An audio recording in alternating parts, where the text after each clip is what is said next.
नमस्कार. काही दिवसातच मकर संक्रांत येणार आहे. तर तुम्हाला मी आज मकर संक्रांती कशावर आली आहे, सौभाग्यवती स्त्रियांनी या दिवशी कोणत्या रंगाची साडी नेसावी, त्याचबरोबर कोणत्या रंगाची साडी चुकूनही नेसू नये, शिवाय संक्रांतीसाठी कोणते शुभ रंग आहे, बांगड्या भरताना कोणत्या रंगाच्या बांगड्या अजिबात घालायचे नाही, कोणत्या प्रकारच्या बांगड्या घालाव्यात, बोरहाण किंक्रांत म्हणजे काय, अशी बरीचशी माहिती तुम्हाला सांगणार आहे. तर व्हिडिओ शेवटपर्यंत नक्की बघा. मकर संक्रांत 2026 ही 14 जानेवारी बुधवारी आहे. पौष महिन्यात जेव्हा सूर्य मकर राशीत प्रवेश करतो, या दिवसापासून सूर्याचे उत्तरायण सुरू होते. म्हणजे सूर्य हा पूर्वेलाच उगवतो, पण तो उत्तरेकडे थोडासा झुकलेला दिसतो. आणि या संक्रांतीपासूनच वातावरणातील थंडीही हळूहळू कमी होत जाते आणि संक्रांतीपासूनच दिवस हा हळूहळू मोठा होत जातो. मकर संक्रांतीला स्नान, दान, धर्म, देवाचे दर्शन, तप याला विशेष महत्त्व. या दिवशी पवित्र नद्यांमध्ये स्नान करणे खूप पुण्यकारक मानले जाते. संक्रांत जवळ आली की प्रत्येकाची चर्चा असते.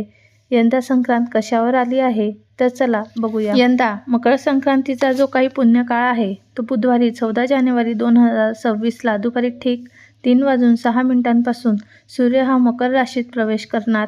तर संक्रांतीचा पुण्यकाळ 3:06 सूर्यास्तापर्यंत असणार आहे, 6:20 आणि हा 3:06 ते 6:20 पुण्यकाळ असा मानला जातो. याच कालावधीमध्ये तुम्ही दान, धर्म, कर्म करू शकता. हिंदू धर्मात संक्रांत ही एक देवता मानली गेली असून प्रतिवर्षी ती येताना वेगवेगळ्या वाहनावर बसून येते. यावर्षी मकर संक्रांत वाघावर बसून येईल. म्हणजे मकर संक्रांतीचे वाहन वाघ आणि उपवाहन घोडा असेल. तिने पिवळ्या रंगाचे वस्त्र परिधान केलेले असून हातामध्ये गदा घेतलेली आहे. तिने केशराचा तिलक लावलेला असून वयाने ती कुमारी आहे व बसलेल्या अवस्थेत असून तसेच वासाकरता जाईचे फूल तसेच ती पायस भक्षण म्हणजे खीर करत आहे. सर्प जातीची आहे. भूषणार्थ मोती धारण केलेली आहे. वार व नक्षत्र नाव मंदाकिनी असून सामुदाय मुहूर्त 45 आहे. पूर्वेकडून पश्चिमेस जाते व वायव्य दिशेस पाहत आहे. संक्रांतीने ज्या वस्तू परिधान केल्या आहेत त्या वस्तू महाग होतील. संक्रांत जिथून आली आहे त्या लोकांना सुख मिळेल. या दिवशी सूर्याला चंदन मिसळून जल अर्पण केल्याने पदमान वाढतो. तसेच संक्रांतीच्या दिवशी दात घासणे वर्ज्य आहे.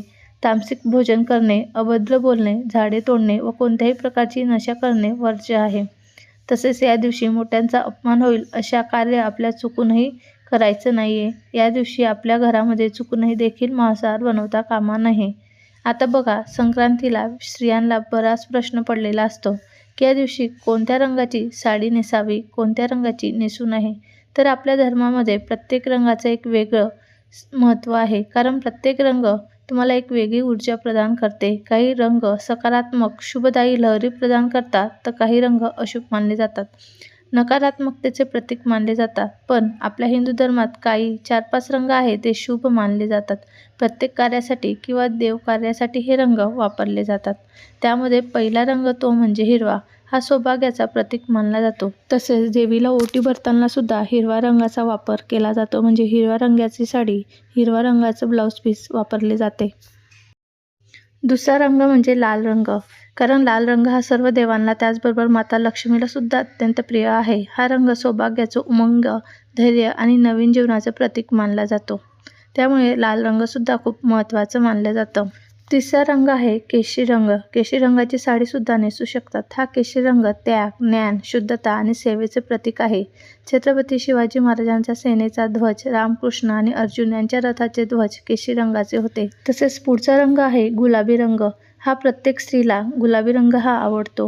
गुलाबी रंग हा प्रेमाचा रंग मानला जातो. तसेच हा रंग आनंदाचं प्रतीक सुद्धा मानला जातो. हे झाले शुभ रंग. आणि संक्रांतीच्या दिवशी अशा रंगाचे कपडे परिधान केल्यामुळे हे रंग बाहेरची उष्णता शोषून घेतात आणि आपले शरीर उबदार ठेवतात. थंडीपासून आपले संरक्षण व्हावे म्हणून गडद रंगाचे कपडे या दिवशी घातले जातात. त्याचबरोबर तुम्ही चिंतामणी कलर, पोपटी कलर, राणी कलर, क्रीम कलर अशा रंगांच्या साड्या सुद्धा नेसू शकतात. तसेच या दिवशी काळ्या रंगाची साडी आवर्जून घातली जाते. या सर्व रंगांच्या साड्या तुम्ही या दिवशी नेसू शकतात. फक्त पिवळ्या रंगाची साडी नेसायची नाहीये. कारण संक्रांती देवीने ज्या रंगाचे वस्त्र परिधान केले असते त्या रंगाची साडी किंवा वस्त्र या दिवशी परिधान करू नये असं सांगितले जाते. म्हणजे ही पद्धत पूर्वीपासून चालत आलेली आहे. या वर्षी म्हणजे 2026ला यंदा संक्रांत पिवळ्या रंगावर आलेली आहे. त्यामुळे या दिवशी पिवळ्या रंगाची साडी आपण चुकूनही नेसायची नाही आहे. त्यानंतर बांगड्याबद्दल सांगायचं झालं तर संक्रांतीला प्रत्येक स्त्रिया बांगड्या भरत असतात, सोळा शृंगार करत असतात. तर यामध्ये बांगड्यांचा समावेश असतो. आपल्या हिंदू धर्मात बांगड्यांना खूप महत्त्व आहे. संक्रांतीला सर्व स्त्रिया छान छान काठपदराच्या साड्या घालतात, ओवासायला जातात, हळदी कुंकू करतात, तिळगुळ देतात आणि त्यामुळे आपल्या हातामध्ये 2-3 तरी काचेच्या बांगड्या असायलाच पाहिजे. तुम्ही हिरव्या रंगाच्या बांगड्या घालण्याचा प्रयत्न करा, कारण हिरवा रंग हा शुभ आणि सौभाग्याचं प्रतीक मानलं जातं. असं सुद्धा म्हणतात की हिरव्या रंगाच्या बांगड्या घातल्यामुळे आपल्या सौभाग्यामध्ये वाढ होते, म्हणजे आपलं पतीचं आयुष्य वाढते, असं धर्मशास्त्रात सांगितलेलं आहे. त्यामुळे शक्यतो तुम्ही काचेच्या आणि हिरव्या रंगाच्या बांगड्या घाला. बांगड्या घालताना एका हातामध्ये 6 आणि दुसऱ्या हातात 7 अशा प्रकारच्या घालायच्या असतात. बांगड्या घालण्याचे नियम देखील आहेत. आपण कसाराकडे गेलो असता तो आपल्याला अशाच प्रकारे बांगड्या भरतो, म्हणजे एका हातामध्ये एक बांगडी जास्त घालायची, मग बांगड्या तुम्ही कितीही घालू शकतात. आपण यावर्षी मकर संक्रांतीला बांगड्या घालून तेव्हा पिवळ्या रंगाच्या बांगड्या आपल्याला घालायच्या नाहीत. मकर संक्रांतीच्या बांगड्या घालत असताना हिरवा काचेच्या बांगड्यांसोबत काही जण लाखेची बांगडी सुद्धा घालतात. हिरवा बांगड्या घालत असताना मेटलच्या बांगड्या किंवा प्लास्टिकच्या बांगड्या चुकूनही देखील घालू नका. पिचका बांगड्या हातामध्ये ठेवू नका, त्यामुळे आपल्या घरामध्ये दारिद्र्य येतं. त्यासाठी पिचका बांगड्या म्हणजे टिसलेल्या बांगड्या असेल तर त्या लगेच काढून टाका. तसंच सगळ्यात महत्त्वाचा प्रश्न म्हणजे संक्रांत ही पिवळ्या रंगावर आलेली आहे, तर हळदी कुंकू लावावे का, हळद लावावे का? तर हळद ही पिवळ्या रंगाची असते, तरी देखील आपण हळद लावू शकतो, कारण की देवीने केशराचा टिळा लावलेला आहे. त्यासाठी केशराचा जो टिळा आहे तर तो आपल्याला या दिवशी लावायचा नाही आहे. आपण पिवळ्या रंगाची हळद वापरली तरीही काही हरकत नाही. फक्त वस्त्रासाठी आपल्याला पिवळा रंग आहे तो वर्ज्य करायचा आहे. सणासुदीला आपण दागिने घालत असतो, कारण की दागिन्यांशिवाय आपल्याला कोणताही शृंगार कंप्लीट होत नाही. तर सोन्याचे दागिने देखील पिवळ्या रंगाचे असतात. तर मकर संक्रांतीला सोन्याचे दागिने घालावे की नाही असा प्रश्न देखील तुम्हाला पडलेला असेल, तर तुम्ही या दिवशी सोन्याचे दागिने घालू शकतात. फक्त आपल्याला पिवळा रंग आहे तो वस्त्रामध्ये वर्ज्य करायचा आहे. सोन्याचे दागिने, हळद तुम्ही वापरू शकतात. यावर्षी मकर संक्रांतीला संक्रांती देवीने मोती धारण केलेली आहे, त्यासाठी तुम्ही मोत्याचे दागिने जे आहे तर ते दागिने वापरायचे नाहीत. याशिवाय दुसरे दागिने वापरू शकतात.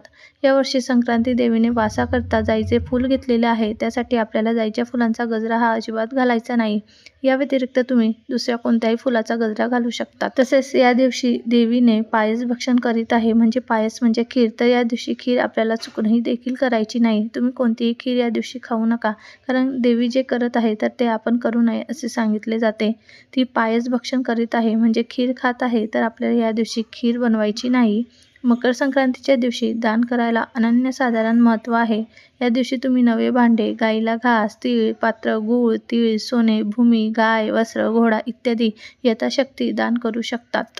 बुधवारी 14 जानेवारीला संक्रांत हा सण साजरा केला जाईल, तर गुरुवारी 15 जानेवारी रोजी करी दिन म्हणजे किंक्रांत हा सण साजरा केला जाईल.